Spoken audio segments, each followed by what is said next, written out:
Into the Heart of Advent, Chapter 12, Starlight.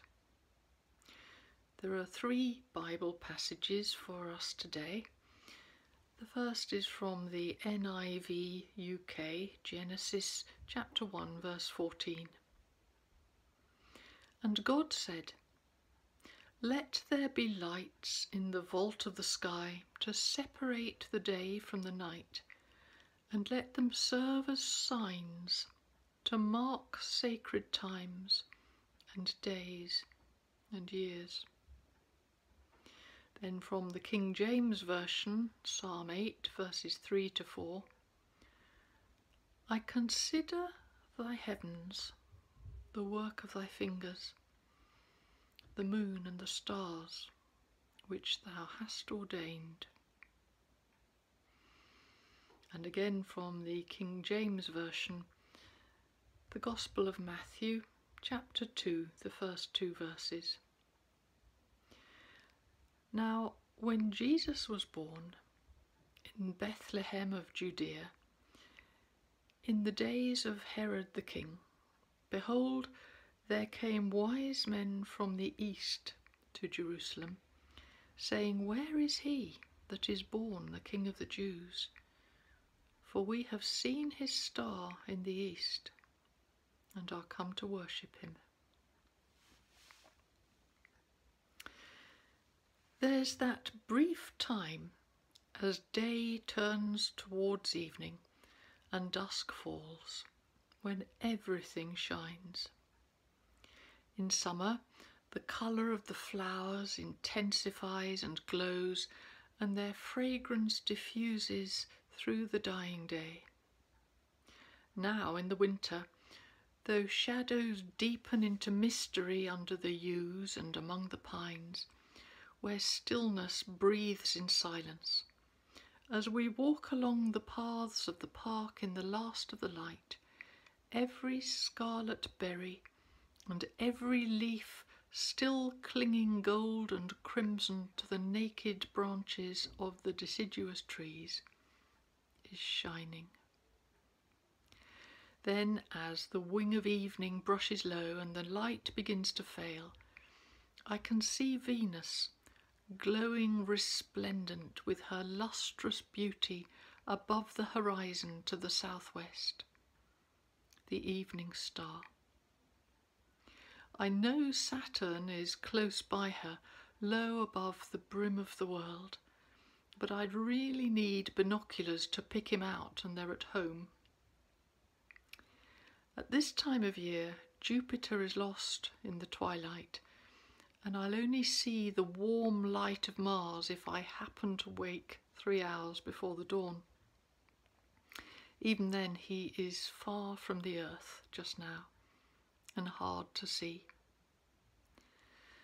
There, to the east of Venus, the brightness of a full moon already rising.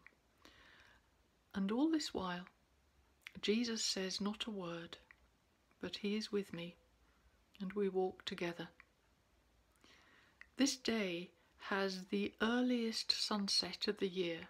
It is the first official day of winter. Nearer the solstice, I know that if I'm out at the right time and place, I may catch a glimpse of earth shine on the moon's waning crescent. Jesus, I ask him as we begin to climb the steep hill toward home, what are the stars for? He answers me after a moment. How do you mean? The stars are not for anything. They are alive. Well, do they mean something? Do they tell us anything? Is astrology just rubbish? What are the stars? Jesus considers my question. This is, in any case, not a good point on the hill to start a conversation. Trying to walk and talk has left me out of breath. Jesus is well used to walking, but even so, He waits until we get to the level ground before he replies. You might do better, he says, to think of a star as a person more than a thing. A star is more of a who than a what, in truth. Just as you are a populated world as well as a self, and just as you have your place in humanity and you are rooted in and arise from God, so it is with the stars. They turn in their courses within the great plan and pattern of life, and they are beings as well as worlds, just as you are. He's right, of course, as always. I think of myself as just me, but I am a whole world, in a sense. Trillions of microscopic organisms live in me, at least as many as I have human body cells, and maybe a great many more. Eukaryotes, bacteria, archaea, like the different races of humans swarming on the body of the earth, so races of microbiota proliferate on the cornea of my eyes, my mucosa, and along the lumen of my gut. It is a very complex thing to be alive. So these star people, I press him, are they telling us anything? Have they got anything to say? As much as you have to tell them, he answers cautiously. Don't overinvest in the dance of the stars for your guidance, because the Spirit will teach you and lead you into truth directly. Everything that lives is connected. Nothing is separate. Creation inter is. Where it was straggled and broken, I have healed it, reconciled it, ravelled it up into the Father's love when I offered up my life. I have redeemed it. Within creation there are universes and galaxies and worlds, and all of them are connected, and they all speak and have meaning. But they are none of them for anything. Oh, this sounds disappointing. How can they both mean something and be pointless, purposeless? To be alive, he says, is to breathe with the breath of God. And you don't need lungs for that. It is also true of a plant or a stone.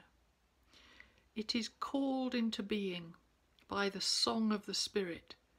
It is God-breathed. And so it has primal purpose, not secondary. It isn't for anything, it is itself. The stars are not for you. They are alive. They have their glory, and it derives only from God. Anything that lives is answerable only to God. It is only a machine, a gadget that is made for something else. The stars have their own being, arising from the life of God.